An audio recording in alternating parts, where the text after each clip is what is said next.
Čau přátelé, dneska si spolu popovídáme, jak postavit malou vesničku. Budou tam 3 domky, 1 kostel a 1 nádražíčko. Uprostřed toho mi budou jezdit autíčka kolem dokola, budou se vždycky schovávat do tunelu, pak z toho tunelu zase vyjedou. A přes tu vesnici vlastně tak se potáhne trať, kde bude umístěný to nádražíčko, no a to je vlastně tak nějak všechno. A celý to bude zakomponovaný jako vesnička pod vysokou skálou. Takže dneska se teda podíváme, jak na to.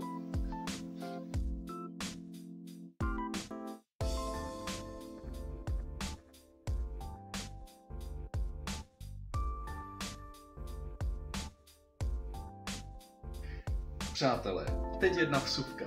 Mám takovou skvělou bombastickou zprávu, která se ke mně dostala poněkud nedávno. A to je ta, že jsem byl pozvaný až do Jičína, protože se tam dozvěděli, že dělám takhle malé měřítko v takhle velkém kolejišti. Což je raritka, víceméně.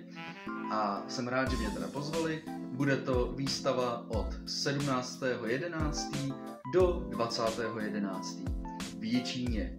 Takže když budete chtít, určitě přijeďte, strašně rád si s váma pokecám o tom, co děláte za kolejiště, nebo jestli jste vůbec jakoby zainteresovaný v tomhle tom. No a budu se jedině prostě těšit, takže mě tam najdete 100%. Budu na té výstavě, takže přijďte se podívat a přijďte pokecat. Budu jedině rád. Nezapomeňte, je to od 17.11. do 20.11. tohoto roku, rok 2022. Tak jo.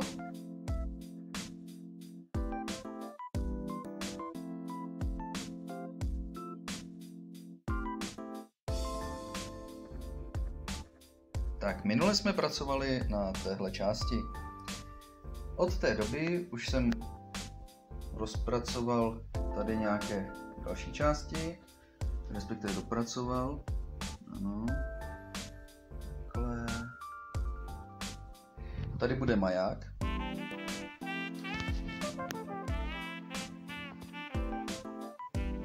Tak, takhle to jde tady kolem dokola, to je vlastně hlavní okruh.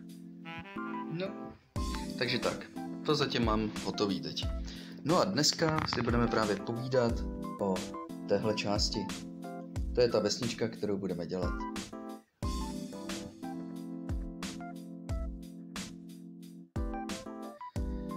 Tak, tady máme vlastně tu vesničku a je tu i rozvržený, co kde bude. Tady je nádraží, tady máme kostel, a tady jsou nějaký 3 obytný prostě domy. A tady tudy nám vede ta magnetická dráha pro autíčka a zde je takový jako malý odbočení, tam už ty autíčka jezdit nebudou, že jo, to už je jako jenom z papíru, tak je odbočení prostě mezi ty baráky. No a tady potom dál, tak mi jde betonová cesta, která obkružuje celý vlastně tenhle ostrov. To si ukážeme v dalších kapitolách, kam až to potom půjde, ta cesta. No, takže v první řadě je teda si to rozvrhnout, že jo? My už to máme rozvržený. V té řadě druhé, které se teď budeme věnovat, tak je to o tom připravit ty baráky na to nalepení tam. Jo? Protože ono je velmi důležitý nejprve přilepit ty baráky a pak až teprve okolo nich dělat tu krajinu. Je to z toho důvodu, že vzhledem k tomu, jak je téčko malý, tak my kdybychom udělali keříky, byť podle nějaký přesný čáry, nebo keříky trávu, že jo, kdybychom tam udělali nejprve i podle nějaký přesný čáry a pak tam flákli ten domeček, tak je dost možný, že by nám to prostě nesedělo. Jo, že by ten domeček byl buď nakloněný nějak, nebo by se tam prostě nevešel, i kdybychom to měli přesně naměřený, tak jakoby ta tloušťka řezu nebo střihu u těch nůžek by nemusela správně odpovídat a prostě už by to bylo nepřesný. Takže mnohem jednodušší, mnohem lepší je udělat to tak, že nejprve nalepíme ty domky, které jsou tam stěžejní a až potom dodělávat ty keříky a krajinu. OK, tak tady u toho kostela, tak tam bude hřbitov udělaný. Já jsem si už asi před, já nevím, 6 lety, kdy jsem vůbec zamýšlel, že udělám nějaký téčkový kolejiště, tak jsem si koupil tohle. To je normálně z tgage.com. Je to... No, jsou to prostě náhrobky. Jo? Jsou to vyleptaný do kovů náhrobky i s přiloženou vlastně trávou, do který to přesně pasuje, jakmile si ty náhrobky vohnou také jako nahoru. Jakmile si ty náhrobky vstyčí. No, takže určitě to použijeme, protože si říkám, jo, sice jsem to nedělal já sám a dost si zakládám na tom udělat si něco sám, ale to nevadí, prostě už to mám koupený takových let a byla by škoda to nevyužít. Jo? Takže to tam taky zakomponujeme. Bohužel se to tam nevejde v jednom kuse, takže se to nějak prostě přefikne, jo? No a rozstřihne se to vejpůl třeba a jedna půlka může být tady a druhá půlka může být pak tady, jo? Toho hřbitova. Dále se pak budeme věnovat tomu udělat tady třeba živý plot okolo toho kostela, jo? Nebo i jinde můžeme udělat živý ploty a vůbec ploty obecně, oddělit tak ty pozemky opticky, pak uděláme zahrady, no a pak tu krajinu prostě okolo, jo? Zakeříčkujeme to prostě, tím se schová spousta nepřesností a nerovností. No a v neposlední řadě pak budeme dolaďovat, jakože někam dáme stromy, někam ne, no a tak podobně. Velký sraní to bude tady pod tím kostelem, nebo u toho kostela, co se stromů týče a podobně, jelikož ono tohle všechno pod tím kostelem je jedna deska, jo, to je taková ta deska, na které jsou ty elektrické obvody.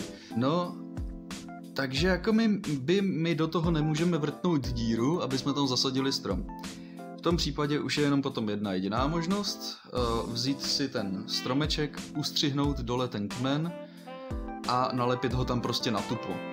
Jo? Bez toho, aniž by se jakoby zasazoval. Taky to funguje, jo? Vzhledem k tomu, že nikdo za ty stromečky také nebude brát a trhat je, doufám teda, jako, tak by to mělo držet. Jo? Takže tak. No a teď si povíme, jak teda na to.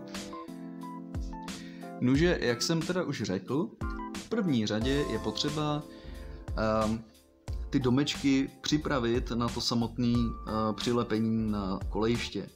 Co to znamená?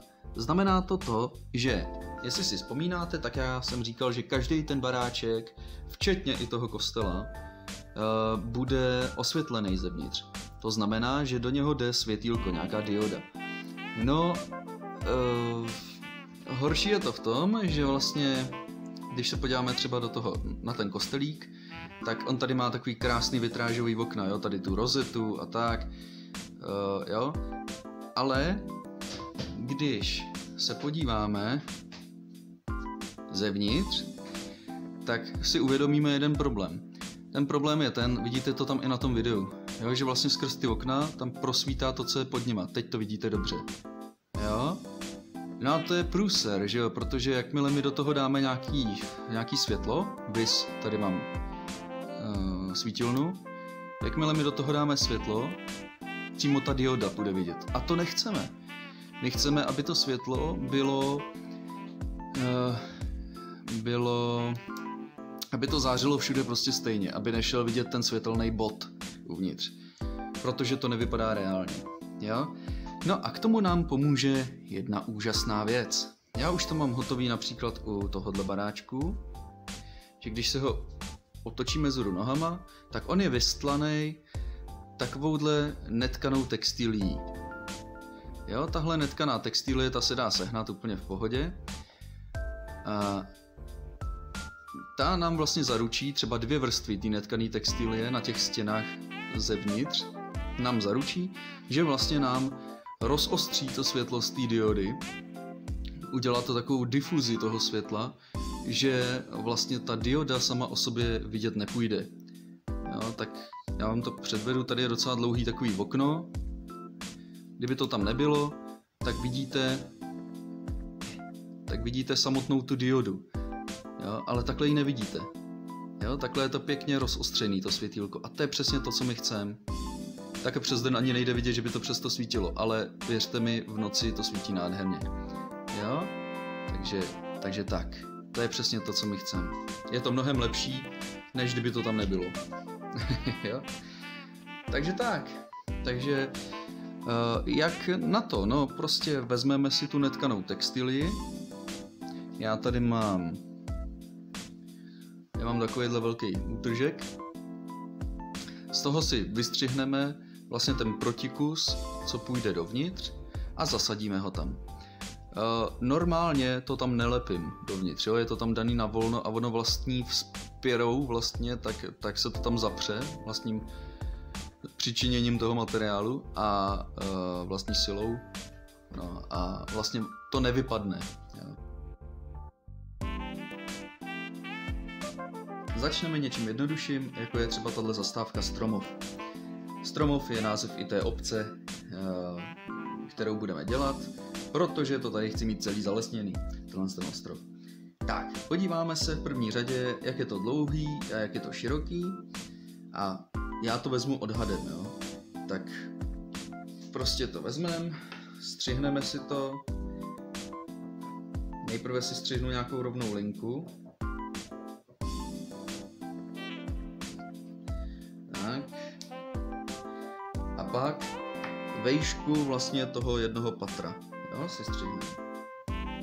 Zhruba, nemusí to být úplně přesně. Hlavní je, aby to přečnívalo ty okna, které tam jsou uvnitř.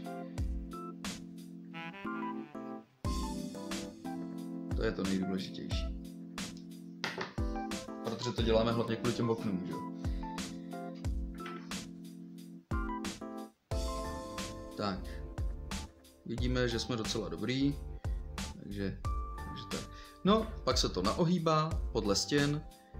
A to celé dvakrát a vlastně se to zasadí se to dovnitř. Jo? Takže teď si to ukážeme ve zrychleném záběru.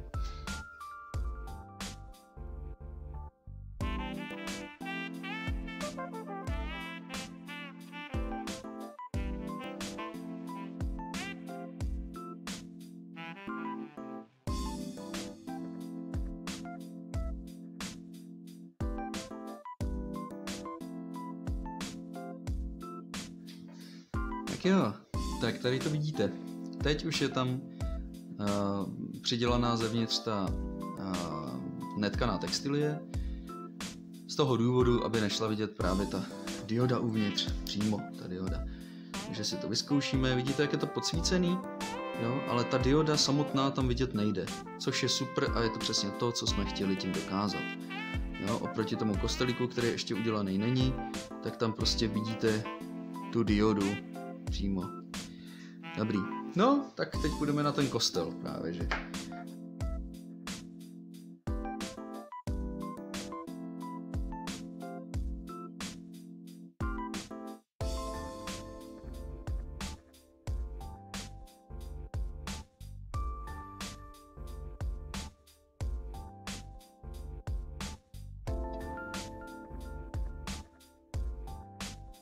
Tak, máme to hotový. Kostel je udělaný. Zastávka je udělaná. A k tomu jsem si dovolil ještě udělat další zastávku, vycpatý teda. A to je zastávka na lanovku a to jde na jiný ostrov. Tak. A teď máme tady takový malý problém. Když se podíváte, tak tady jsou takový díry v zemi. To je potom, když já jsem dělal elektroinstalaci, tak tam zbyly nějaký díry. No a my je ale musíme zadělat. Je to z toho důvodu, nebo proč je musíme zadělat? Proto, aby když na to dáme potom ten baráček, jo, tak ho tam přilepíme, tak aby nám neprosvítalo tou dírou vlastně ven, což se klidně může stát, aby nám neprosvítala ta dioda v noci. Jo, vypadalo by to dost špatně, kdyby spod baráku něco svítilo. Takže teď to opravíme, no a pak už přijde na řadu v podstatě přilepení toho baráku. Ještě jedna věc, tady mám diodu, která tam tak trošku jako hapruje ve vzduchu, můžete to vidět, jo? Je to protože tady vlastně je udělaná deska z umělé hmoty, která mi drží ty kolejnice dole. páč oni byli jakoby přizvedlí a už se nedali splácnout. Takže je to nalepený na tuhle desku, napevno. No, jenže já přes tu desku jsem musel natáhnout diodu, no a ta dioda, protože do té desky se nedá chytit, jinak než lepidlem, tak se mi tady vznáší. No, máme nějaké možnosti, já bych to asi nejradši přilepil prostě. Takže vezmu nějaký vteřiňák, přilepím ji a bude pokoj. Jo, problém je to protože když já přesto dám teď ten baráček, tak on mi pruží, jo, kvůli té diodě. No, takže to musím vyřešit. Dobrý, takže teď budeme řešit tyhle dvě věci. Díry a tu diodu.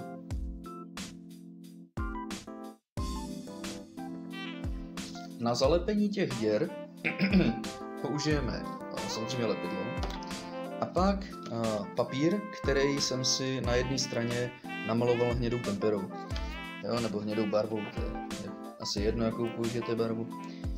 No a vlastně si ustřihneme kousek toho papíru a přilepíme to přes ty díry. A to je vše. Takže jdu stříhat.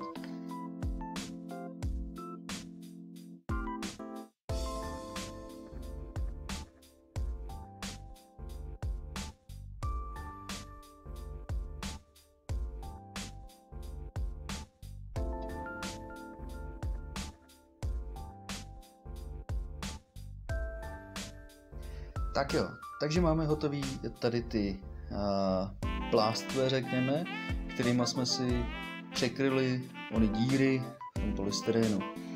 To je super, protože nám teda nebude podsvítat to světlo z těch diodek pod baráčkama ven, pod těma barákama. To je fajn, aspoň to bude vypadat trochu víc reálně. Tak, a pak jsme si řekli, že se zaměříme tady na tuhle část. Tohle to byl takový odvěký problém, já jsem fakt nevěděl, jak to vyřešit pořád, protože tady je, ona to na tom videu asi nepůjde vidět, ale tady je fakt díra, jo, vzadu. No, jak nejlíp vyřešit díru, no tak přikrejt to něčím, překrejt. A tak mě napadl takovýhle protikus, je to z kartonu, tak když tam ten karton takhle dám, když se to povede, tak, pasuje to tam jak prdel na hrnec, jo? Když to tam takhle dám, tak veškerá ta díra vzadu je vlastně zakrytá. Ano, zvedlo nám to trošku ten terén o tloušťku toho kartonu. Někdo by mohl namítat, že je to špatný, ale není to špatný, protože stejně na to budou ještě naskládat betonové panely, jo? Udělám z toho takovou cestičku, tady tudy, takhle někam, prostě do té vesničky betonovou, takže je to úplně jedno, co pod tím bude, já to prostě nějak přizdvihnu tu cestu. No, takže tak, teď to tam přilepím a budu mít vlastně vyřešený ten problém. Pak se to budu muset nabarvit na hnědo, alespoň temperkama, aby mi ten světlej karton pod tím vším vlastně neprosvítal, jo, pod těma keříkama a podobně. Tak jo, takže jdeme na to.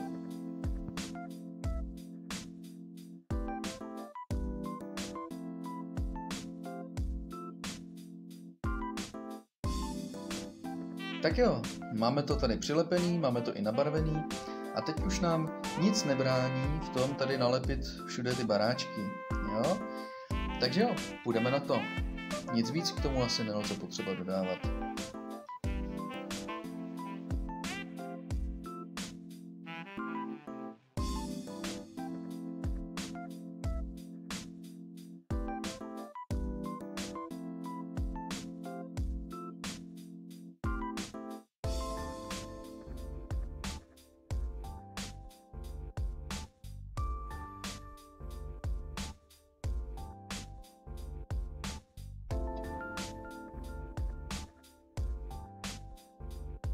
No a teďkon vlastně bude zapotřebí udělat ty jednotlivé zahrádky tady okolo, jo, a potom to doplnit o nějakou krajinu kolem dokola.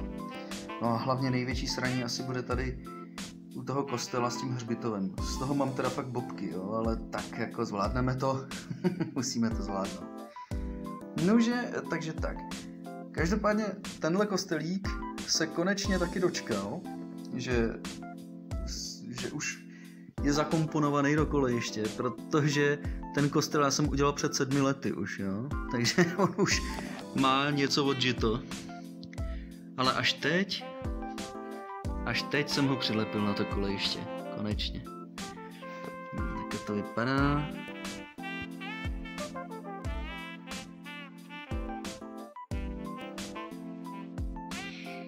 Tak jo, teď se vrhneme na ten hřbitov tady.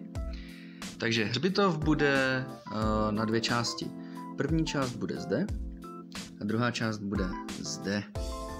Sami vidíte, jak je to malý, jo? Já se toho teď dotýkám a mám to jenom na šířku prstu v podstatě. Takže to bude fakt titěrná práce. Jak jinak v téčku, že? No, a jak jsem již předeslal, tak použiju tenhle set, což je hřbitovní set.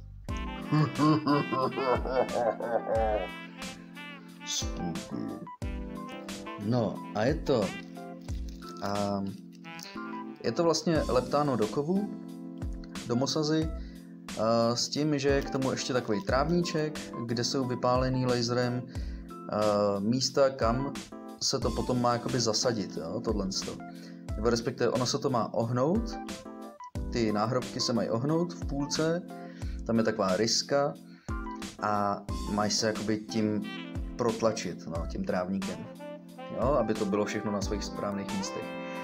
Ale já to použiju trochu netradičně, protože jak vidíme, tak se mi to tam prostě nevejde. A i kdybych to rozstřihl na 2 půlky, tak ani ta půlka na šířku se mi tam nevejde. Takže mám 2 možnosti. Buď toto rozříznu jenom na 2 řady, takže tady bude 1 řada a hned vedle ní 2. řada. Tady vlastně to samý, takže dohromady 4 řady, 2 na každé straně. Nebo se vyserou úplně na tu předdělanou trávu tady, použiju vlastní trávu, bez těch vypálených děr, náhrobky ustřihám, aby neměly jakoby tu základnu, jo, aby mi tam nepřekážela, a prostě je tam zapíchám pinzetou potom a každý bude trošku víc nakřivo, více-méně, jo, takže to udělá takový efekt toho starého hřbitova. No, a budou rozhodně nepravidelně ty náhrobky, což je taky důležitý, jo. Ale co je takového zajímavého, tak například objednávací číslo, pod kterým to seženete, jo, mimochodem 666. Někdo měl dobrý smysl pro humor. No, a každopádně pro ty, kteří to budou chtít použít tak, jak se to používat má, tak vám něco ukážu, jo. Tohle je všechno, co je uvnitř. Jo, jsou tam ty lepty, už je tohle. Pak je tam ta tráva propálená a pak je tam návod. Jo, je to návod, prostě abyste věděli, že tady je takový malý vygravírovaný téčko nebo vypálený a tady je logo T-Gage. Jo, a to je vlastně tohle a tohle, respektive takhle je to, jo. Tak. Takže takhle by se to tam potom mělo zasadit. Neotáčet to nijak. Prostě takhle. Jo. Ale jak říkám, my to použijeme úplně jinak. Ještě jeden důvod, proč nepoužiju tu trávu, je ten, že já používám trochu jiný odstín. Týhle extra krátký trávy pro T-Gage přímo určený, jo.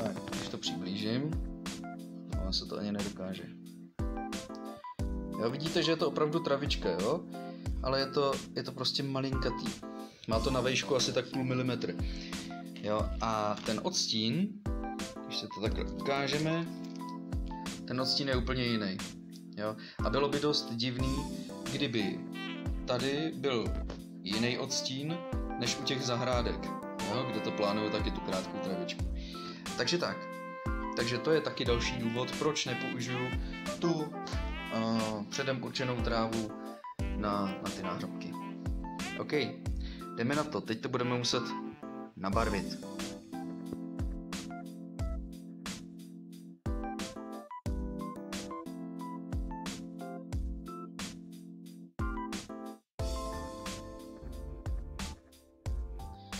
Tak fajn.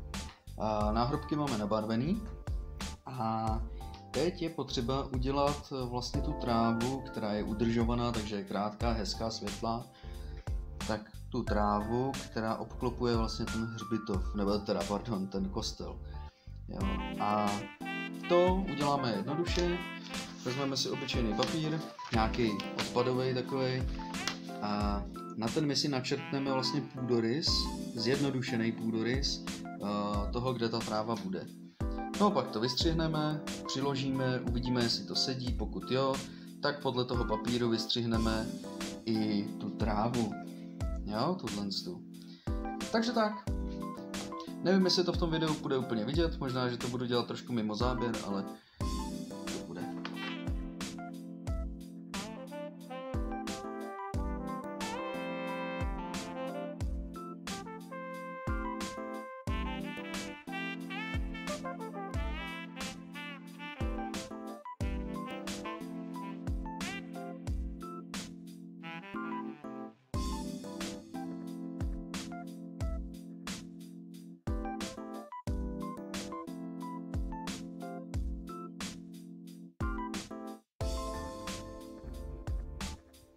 Tak jedna věc těmhle s těm travním koberečkům přímo od T-Gage, tak je jedna nevýhoda, a to ta, že ono, když se na to podíváme ze spoda,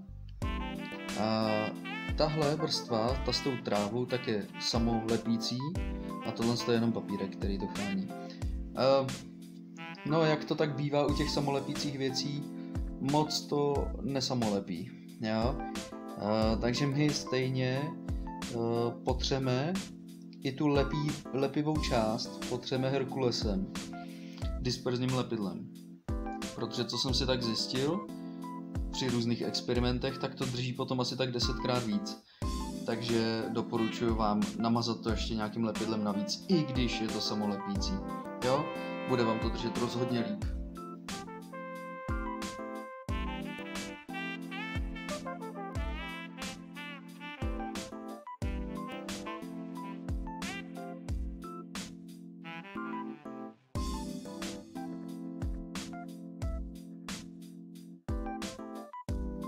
Tak jo, trávu máme přilepenou. A další nevýhoda toho travního koberečku je ta, že jakmile to nalepíte, tak se vlastně ten podklad stane průhledným, což je na hovno. Takže vy můžete vidět vlastně tady takový jako šmouhy, což je v podstatě ten podklad, na kterým je to přilepený, jo, ze spoda. To je prostě jako hrozný. No, ale mně to ku podivu tady za stolik nevadí, protože to může být vyšlapaná tráva k těm hrobům, který tam budou také nasázený. Jo, takže tak. No, a zbytek se dá zakrýt prostě keříkama, naštěstí to není všude. Tak, a teď se vrhneme právě na ty detaily, jakože chodníček, nějaký keříky, pak tam nastrkáme ty náhrobky, no a pak se udělá kolem dokola toho pozemku, tak se udělá oplocení. Tak jo, jdeme na to.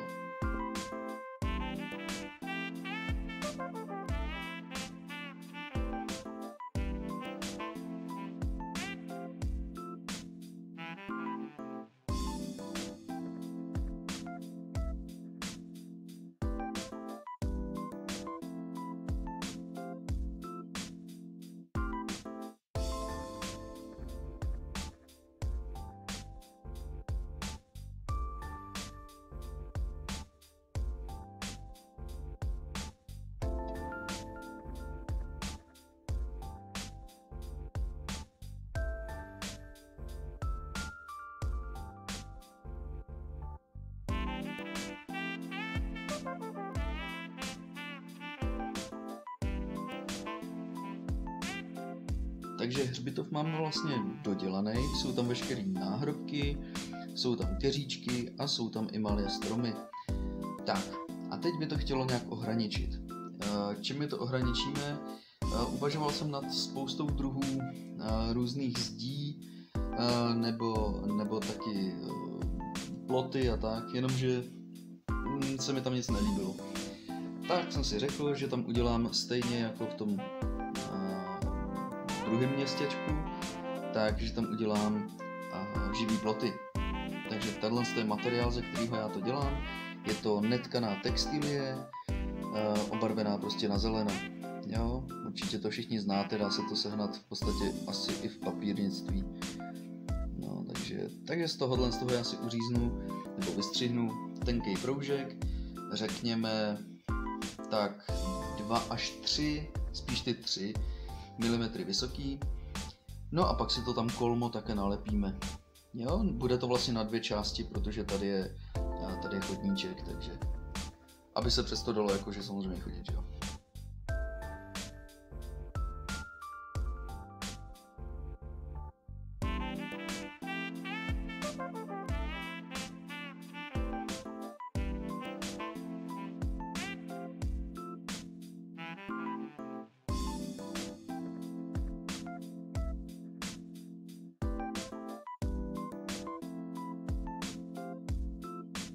Tak jo, tak to máme hotový, tak se na to pojďme společně podívat. Takže takhle to vypadá, hodně zblízka. No. No takže tak asi. Myslím si, že se to v celku povedlo. Na to, že je to tak malý, vůči prstu například, že? Je fakt šíleně malý. Dobrý.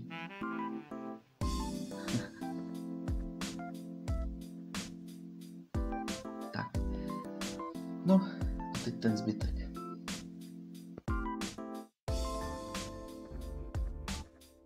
Teď je potřeba udělat tady chodníky, jo, z té zastávky vlastně semka do vesnice. Potom uděláme nějaký zahrady, okolo těch zahrad potom uděláme oplocení.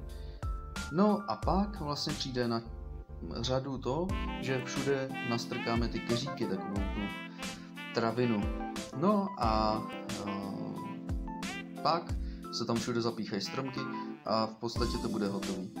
Maximálně, co ještě uděláme, možná, nevím, jestli se s tím budu snad, tak tady nakreslíme nějaký značky na silnici, jo, jako dej přednost v jízdě a podobně. No a to bude všechno a pak budeme mít hotovou tu vesnici. Takže postupujeme dál. Takže pro ty chodníčky, co budeme mít tady odsaď sem, tak jsem si vygravíroval takhle z kartonu vlastně dlaždice malinkatý. No a my si to budeme stříhat na tloušťku asi tak po 2 řadách těch dlaždic. Jo, to je asi takhle. No a z toho uděláme ten chodníček.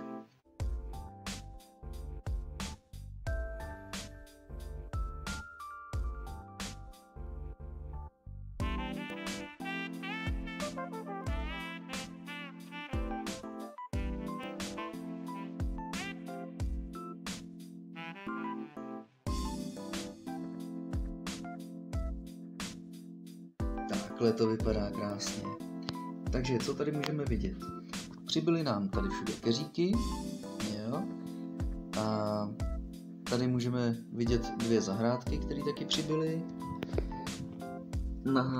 Těm zahrádkám se budu věnovat teď. Jo, takže udělám prostě nějaký stromečky tam, možná nějaký posezení, já nevím ještě, co tam udělám, ale něco tam udělám. Jen pro představu, jak je vlastně ta zahrádka třeba malá, jo? Tak takhle je prst lidský. V podstatě na šířku prstu. Tak, to samý platí tady, jo? Taky dost malinkatý. No, takže uděláme zahrádky a potom se vrhneme na zapíchávání stromků tady všude. Uděláme z toho trošku lesní vesničku.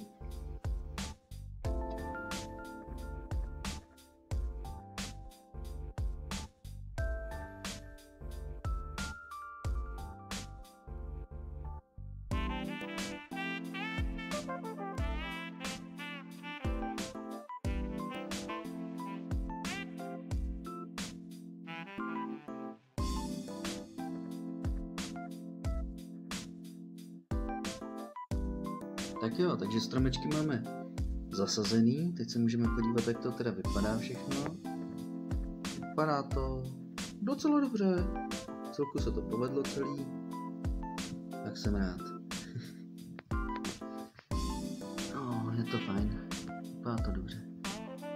Pokud jste se ptali, co jsem tam dělal na té zahrádce tak dlouho a nešlo to vidět, tak bylo tohle. To jsou lavičky, jo?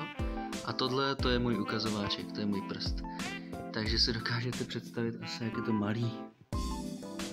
Jo? Takže tak. No. Lavičky jsou ručně dělaný i s tím stolečkem. Takže všechny stromky tam máme zasázený, všechno je to hotový. A teď už jenom jedna jediná poslední věc. A to je, když se tady podíváte, tak máme jakože hlavní silnici a tady máme odbočku. To znamená, že když jedete odsaď ven, jakoby na tu hlavní, tak musíte dát přece jenom přednost v jízdě. No, a vzhledem k tomu, že i na té druhé půlce kolejiště jsem se dělal s čárama na silnicích, tak tady mi nezbývá nic jiného, než to udělat také. Takže na to existuje takovýhle krásný, úžasný fix. Ano. Ten fix je na principu modelářských barev. To znamená, že jsou to opravdu kvalitní barvy uvnitř a není to jenom jako nějaký ingoust nebo tak. Jsou to normální modelářské barvy. Takže tím to uděláme. Nejprve, co je hlavní, tak je vyčistit si tady ten prostor od těch drobků z těch keříků, jo? Protože z těch keříků padají listí a tak. No a kdyby se nám nějaký to listí tam zachytilo do toho fixu, tak nám to rozostří tu čáru, kterou bychom tam na tom psali. Takže jo, jak se s tímhle pracuje? No, v první řadě se to musí hodně dobře promíchat. Uvnitř je takový malý závažíčko, který lítá sem a tam. Tak to můžete i slyšet. To závažíčko nám vlastně projíždí tou barvou a rozdmíchává ji. Takže pak se to vyzkoušíme na nějakém papíře vedle, jestli už jsme spokojení s tím výsledkem. No a jo, a ještě jedna věc. Než začnete psát, tak je dobrý jakoby to promačkat, jo? Ten fix. Protože ono to do sebe potom nasákne, ta houbička, kterou to píše, tak do sebe nasákne potom tu barvu. Dobrý. Pracuje se s tím prostě jinak než s klasickým fixem. Takže jdeme na to.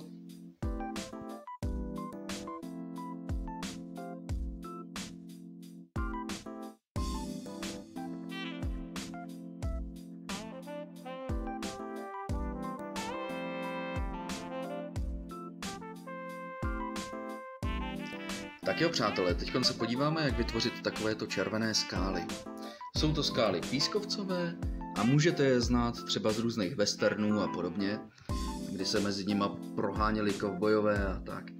Takže teď si podíváme, co na to budeme potřebovat. Takže první věc, co budeme potřebovat na výrobu těch skal, tak je ten extrudovaný polystyren, ze kterého to budeme všechno vyřezávat. Následně nástroj, který použijeme na to vyřezávání teda, tak je horký drát, to vypadá takhle. A potom na doladění detailů budeme potřebovat tohle, což je taková, no, jak kuličkový pero, jo? Taková koncovka. Pak kuličku zmačkanou z alobalu, potom nějaký keříky, jeden typ šutrů a vlastně druhý typ šutrů. Je to kůra, dá se to koupit v modelářském obchodě, jedná se vlastně o kůru, akorát usušenou. No a potom budeme potřebovat ještě tyhle 4 barvičky. Jedna je, všechno je to od Revelu, jo? Jedna je mat 85, druhá je mat 82, třetí je mat 37 a nakonec mat 17. Jo? Tak A všechno to, aby nám to drželo pohromadě, nám spojí lepidlo. Takže tak, tohle je všechno, co na to budeme potřebovat. Jo, samozřejmě, že jsem na něco zapomněl. Budeme ještě potřebovat písek, jo? Tak, takže je potřeba to vložit do toho aparátu a můžeme začít řezat. Já na tu ukázku nebudu dělat nějaký extra tvar, prostě si to ukážeme na jedné straně té skály, jo? Takže jedu. Řežu.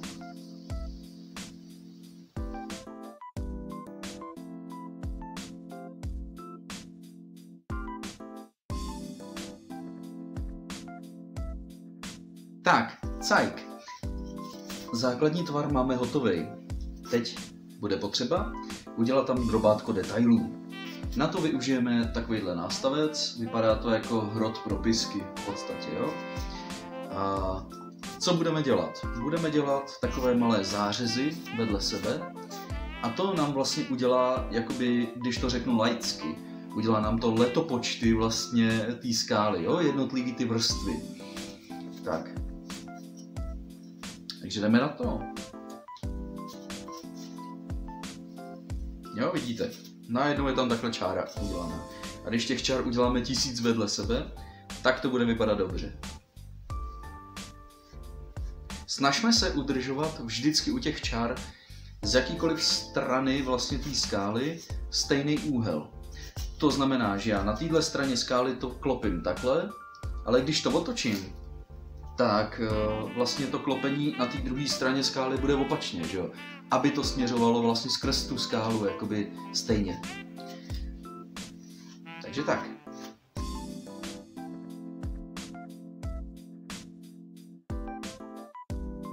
Podotknu jenom, že je to opravdu žhavý. To znamená, že já fakt můžu dělat rychlý pohyby a stejně se to tam vypálí, jo, ten tvar do toho. Čím rychlejš ten pohyb dělám, tím je jakoby mělčí ten zářez.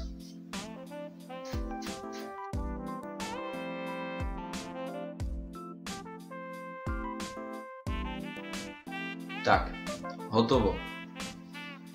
Teď bude potřeba vzít si tu aluminiovou kuličku.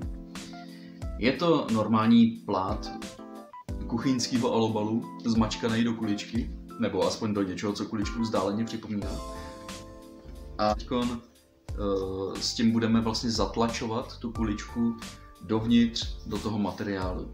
To nám způsobí to, že vlastně ta geometrická přesnost, se kterou je to jakoby dělaný, přesnost v uvozovkách, tak nám zmizí.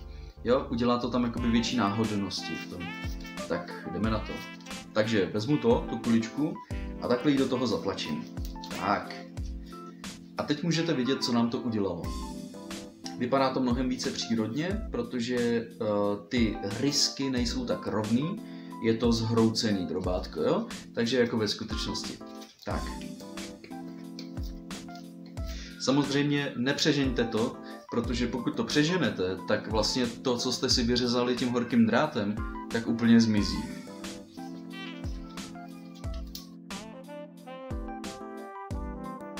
No, výborně. A jsme hotoví.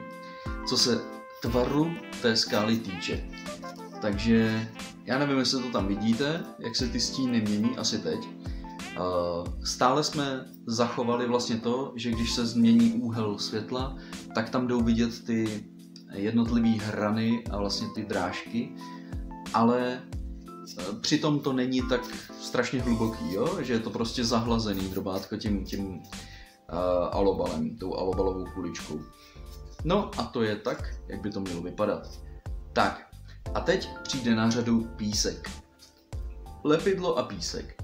Takže potřebujeme to lepidlem, ne v nějaký extra velký vrstvě, ale jenom v takové vrstvě, aby jsme jakoby zasypali ten povrch, ale nezasypali ty drážky, jo? Aby zůstaly furt tak nějak víceméně čitelný ty drážky. Takže tak, to teďkon bude náš další úkol. Tak, v dalším kroku budeme potřebovat samozřejmě to, co jsme si vyřezali, to je základ. Pak budeme potřebovat lepidlo, kterým to namažeme. Pak budeme potřebovat písek. Pak budeme potřebovat jeden typ kamínku. A pak tu kůru, který nám vlastně zastupuje druhý druh kamínku. Takže jo, teď jak na to? Takže prvně si vezmeme lepidlo a pak to zasypeme pískem.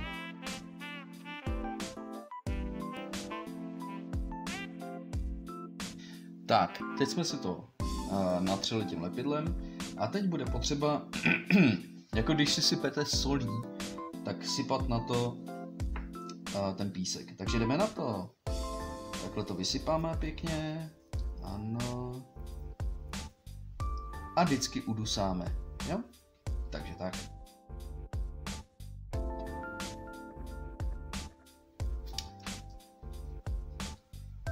Tak. Teď to máme vlastně posypaný tím pískem. Nyní bude následovat to, že si vezmeme ty kamínky a sem tam nějaký ten kamínek nalepíme. A to je vše, přátelé. Jdeme na to.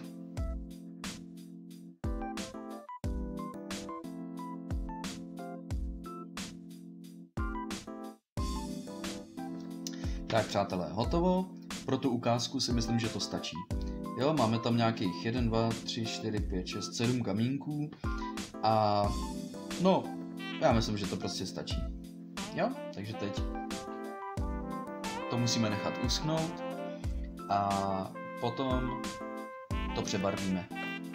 No a skála bude vlastně prakticky hotová. Ještě potom po zaschnutí barvy na to nalepíme nějaký ty keříky a bude finito. Takže můžeme pokračovat dál, a to s barvením. Začneme s mat 85, tím to úplně pokryjeme a pak s těma 3 dalšíma barvama budeme jenom dolazovat odstín. Takže jdeme na to.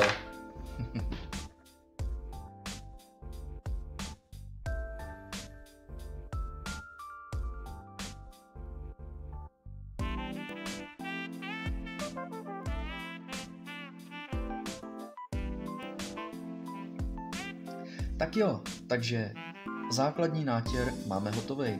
Jak můžete vidět, zachovalo se nám takové to vlnění, jo, ta hrbolatost.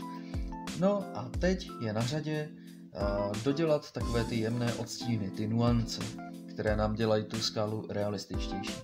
Začneme tedy mat 37,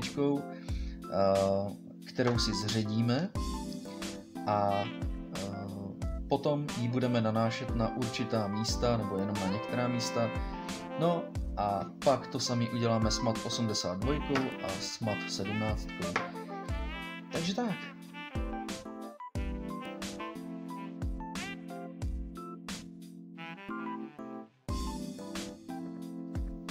Tak, ještě jedna věc, přátelé. Zapomněl jsem vám říct, že když už máte takovýhle typ skal, kde jsou jednotlivý ty vrstvy, tak je potřeba, aby ty barvy odpovídaly těm vrstvám. To znamená, nebarvěte to třeba v takovémhle úhlu, když ty vrstvy jdou takhle, ale barvěte to podle těch vrstev. Jo? Tak, to bude vypadat realističtěji. No a jdeme na další barvu.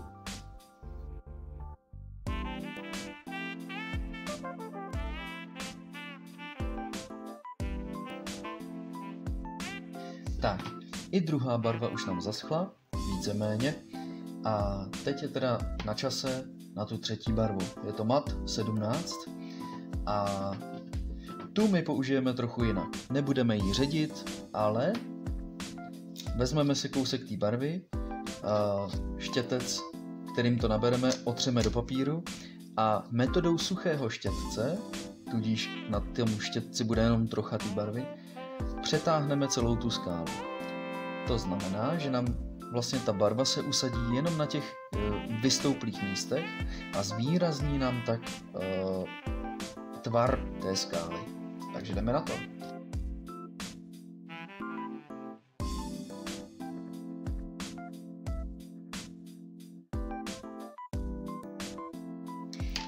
Tak, výsledek je viditelný hned okamžitě, takže si můžeme prohlídnout, že ta skála vypadá docela dobře.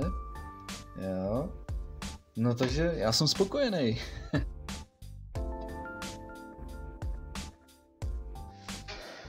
Tak, teď už jenom poslední věc, a to jsou ty keříky. Ty keříky tam budeme dávat jenom hodně málo, protože tyhle skály nejsou většinou moc porostlý, co se týče té svislé strany. Takže jdeme na to, prostě vezmeme si štětec, namočíme do lepidla, uděláme sem tam nějakou kaňku, třeba tady, tady a tady, ještě jedno třeba tady. No a to je všechno, jenom na těchto z těch 4 místech si uděláme ty keříky.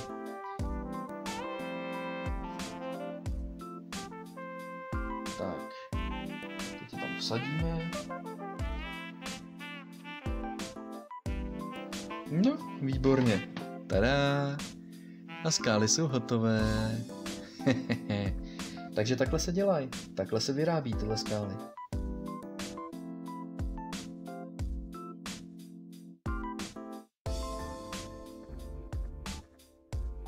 Tak jo, přátelé, to bude pro dnešek všechno.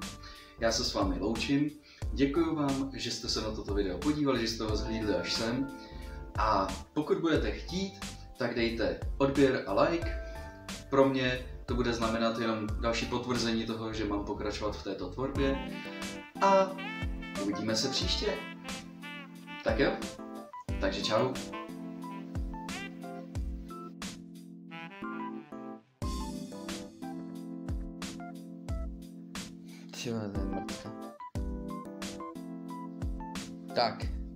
Tak, teďkon si na to sem tam nalepíme vlastně nějaký věci, to je blbost. Tak, a teď, sorry vole, tohle střihni. Příště bychom se mohli popovídat třeba o pičovinách, vole.